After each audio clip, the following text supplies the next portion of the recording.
BRG classes में आपका स्वागत है। अगली बार वाले वीडियो में हम लोग जो है देख चुके हैं कि वर्ब सेंटेंस के पार्ट में जो वर्ब के जो है 3 पार्ट हैं और उसमें एक फाइनाइट, दूसरा नॉन फाइनाइट और तीसरा एक्सिलरी। तो आज फाइनाइट के विषय में हम लोग पढ़ेंगे। तो फाइनाइट वर्ब क्या होती है, आइए चलते हैं देखते हैं। तो नॉन फाइनाइट वर्ब जो है वह वर्ब होती है जो अपने पर्सन, नंबर और टेंस के अकॉर्डिंग अपने फॉर्म को परिवर्तित नहीं करने देती है या परिवर्तित नहीं होती है या उसका फॉर्म बदलता नहीं है। ऐसी वर्ब को हम नॉन फाइनाइट वर्ब कहते हैं। जैसे एग्जाम्पल के तौर पर आप ले सकते हैं, Ram wants a pen to write. तो दोस्तों यहाँ देखिए कि हमारा जो है सब्जेक्ट है, ए मेन वर्ब है और ए ऑब्जेक्ट है और उसके बाद टू राइट जो है यही हमारी नॉन फाइनाइट वर्ब है। क्योंकि जब यहाँ पर थर्ड पर्सन है सब्जेक्ट, और दूसरा एग्जाम्पल आप ले सकते हैं, you want a pen to write. तो अब इसमें देखिए यहाँ थर्ड पर्सन था तो ये जो है V5 में वर्ब आई, मेन वर्ब, और यहाँ सेकेंड पर्सन था तो ये V1 में आई जो है टेंस के अकॉर्डिंग। तो ये वर्ब जो है परिवर्तित हो रही है, अतः यह फाइनाइट वर्ब है। और इसमें देखिए टू राइट और इसमें भी टू राइट है। इस वर्ब में कोई परिवर्तन नहीं हो रहा है पर्सन, नंबर और टेंस के अकॉर्डिंग। तो यही वर्ब हमारी जो है नॉन फाइनाइट वर्ब है। और आप जानते हैं कि इसके जो है 3 पार्ट होते हैं। नंबर 1 होता है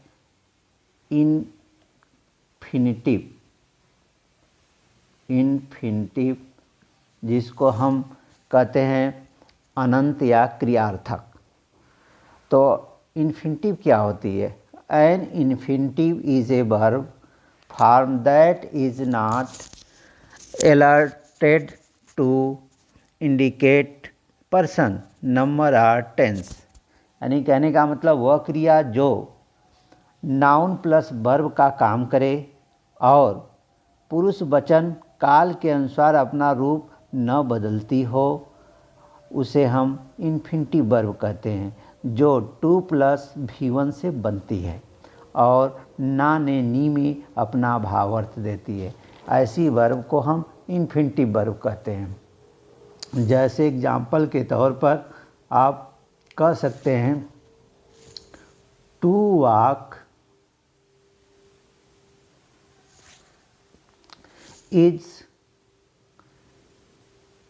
गुड फॉर हेल्थ। अब यहाँ देखिए ये जो है V1 है और ये जो है 2 है। तो यही वाली वर्ब 2 प्लस V1 से बनी हुई वर्ब है जो हमारी ना ने नी में अपना भावार्थ दे रही है और वर्ब प्लस नाउन का काम कर रही है। अतः यही वाली वर्ब जो है हमारी इन्फिनिटिव है। और इसका दूसरा पार्ट होता है जेरेंड। इसका दूसरा सेकेंड पार्ट होता है जेरेंड। तो जेरेंड क्या होती है? वह वर्ब जो नाउन प्लस वर्ब का काम करे और V1 प्लस ING से बनी हो, ना ने नी या करके का भाव देती हो, ऐसी वर्ब को हम जेरेंड कहते हैं या ऐसी वर्ब जेरेंड कहलाती है। A verb that acts as noun plus verb be made with V1 plus ING, so it call gerund. जैसे एग्जाम्पल के तौर पर आप ले सकते हैं कि reading is good hobby. Reading is a good hobby. उसी तरह और एग्जाम्पल हैं, smoking is harmful for health.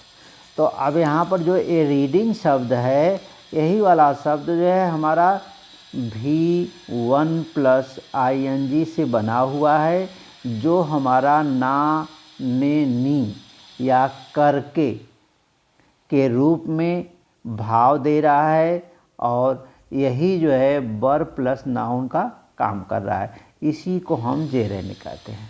और इसका तीसरा पार्ट है पार्टिसिपल। तीसरा पार्ट है पार्टिसिपल। इसे हम जो है कृदंत कहते हैं हिंदी में। और पार्टिसिपल भी एक प्रकार की वर्ब ही है, जो कार्य दर्शाने के साथ साथ कार्य की विशेषता को भी प्रकट करती है, और ऐसी वर्ब को हम पार्टिसिपल कहते हैं। A verb with showing the participle function, it is also tells the characteristics of the any. तो कहने का मतलब पार्टिसिपल जो है वह भाग है या वह वर्ब कहलाती है जो आपका वर्ब प्लस एडजेक्टिव काम करे। इन्फिनिटिव और जेरेंड वर्ब प्लस नाउन का काम करती हैं, पार्टिसिपल वर्ब प्लस एडजेक्टिव काम करता है। ऐसी वर्ब को हम पार्टिसिपल कहते हैं। और पार्टिसिपल के 3 फॉर्म होते हैं। नंबर 1 होता है प्रेजेंट पार्टिसिपल। नंबर 1 होता है प्रेजेंट पार्टिसिपल। तो प्रेजेंट पार्टिसिपल क्या होता है? प्रेजेंट पार्टिसिपल जो है V1 प्लस ING से बना होता है, जो हुआ, हुए, हुई, हुआ, हुए, हुई या करके का भाव देता है, और वर्ब प्लस एडजेक्टिव का काम करता है। और ऐसी वर्ब को हम प्रेजेंट पार्टिसिपल कहते हैं। अब इसमें ऐसा प्रतीत होता है कि इसमें कार्य जो है अपूर्ण होता है, यह बताता है कार्य अभी जारी है। जैसे एग्जाम्पल के तौर पर कह सकते हैं hearing the noise, hearing the noise the child woke up, the child woke up। अब यहाँ देखिए हियरिंग, यही जो शब्द है V1 प्लस ING से बना हुआ है, और शोर सुनते हुए यानी बच्चा जग गया, यानी हुआ, हुए, हुई में भाव दे रहा है। और यही हियरिंग, हियर जो वर्ब है और ये विशेषता के भी काम कर रहा है, यही जो है वर्ब प्लस एडजेक्टिव का काम कर रहा है। इसे ही हम जो है प्रेजेंट पार्टिसिपल कहेंगे। और इसके दूसरे तौर से इसको और समझ सकते हैं कि इसमें कार्य के जारी रहने का भाव पाया जाता है, कि एक कार्य जैसे ही हो रहा है और दूसरा कार्य तुरंत प्रारंभ हो जाता है। ऐसे जो है मतलब हम कार्य को जो है जिसमें दर्शाया गया हो वैसी वर्ब को हम प्रेजेंट पार्टिसिपल कहते हैं। और इसमें और तरह से भी समझाया जा सकता है, पर जब इसका जो है सेंटेंस का जो पार्ट पढ़ेंगे आगे चल के, तब इसको पूर्ण रूप से दिया जाएगा। अभी तो सेंटेंस के 2 पार्ट के विषय में हम लोग पढ़ रहे हैं, अतः जो है इसमें शार्ट में आपको दिया जा रहा है। और इसका सेकेंड पार्ट होता है पास्ट पार्टिसिपल। तो पास्ट पार्टिसिपल क्या होता है?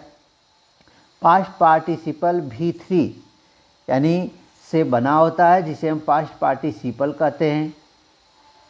पास्ट पार्टिसिपल कहते हैं। और इसमें जो है हुआ, हुए, हुई में भाव आता है, यानी हुआ, हुए, हुई में भाव आता है, वर्ब प्लस एडजेक्टिव का काम करता है। और इस तरह से भी कह सकते हैं कि जिस वर्ब के अंत में ED EN यानी T लगे होते हैं, ऐसे जो है वर्बों से कार्य के पूर्ण होने का बोध होता है, और ऐसी ही वर्ब पास्ट पार्टिसिपल वर्ब होती हैं जो एडजेक्टिव के साथ काम करती हैं, अतः पास्ट पार्टिसिपल फॉर्म होता है। जैसे कह सकते हैं आप आई सा अ बाउंडेड बर्ड। अब यहाँ देखिए, मैंने एक घायल हुआ चिड़िया देखा, तो घायल होना ये वर्ब है जो हुआ हुए हुई में यही जो है अपना भावार्थ दे रही है, और इसमें इस पक्षी की विशेषता को भी बतला रहा है। यानी पक्षी घायल हुआ है तो हुआ हुए हुई में अर्थ दिया, और ये V3 फॉर्म है, यानी V3 है, पास्ट पार्टिसिपल है, और हुआ हुए में अर्थ दिया, वर्ब प्लस एडजेक्टिव का काम किया, अतः यही बाउंडेड जो है वर्ड हमारा पास्ट पार्टिसिपल है। और इसका तीसरा पार्ट होता है परफेक्ट पार्टिसिपल। तो परफेक्ट पार्टिसिपल भी जो है आपका V3 से ही बनता है, और यह भी जो है हुआ हुए हुई में ही भावार्थ देता है, वर्ब प्लस एडजेक्टिव का ही काम करता है। पर इसमें V3 के पहले यदि वाक्य हमारा एक्टिव है तो हैविंग, और पैसिव है तो हैविंग बीन का प्रयोग करते हैं V3 के पूर्व, और यही बनी हुई वर्ब जो है वर्ब प्लस एडजेक्टिव का काम करेगी, यही परफेक्ट पार्टिसिपल होता है। दूसरे तौर पर कह सकते हैं, जब एक कार्य पूर्ण होने पर दूसरा कार्य प्रारंभ होता है वही पास्ट पार्टिसिपल और परफेक्ट पार्टिसिपल होता है। इसको एग्जाम्पल के तौर पर आप कह सकते हैं कि having completed his work, completed his work, Ram went his office.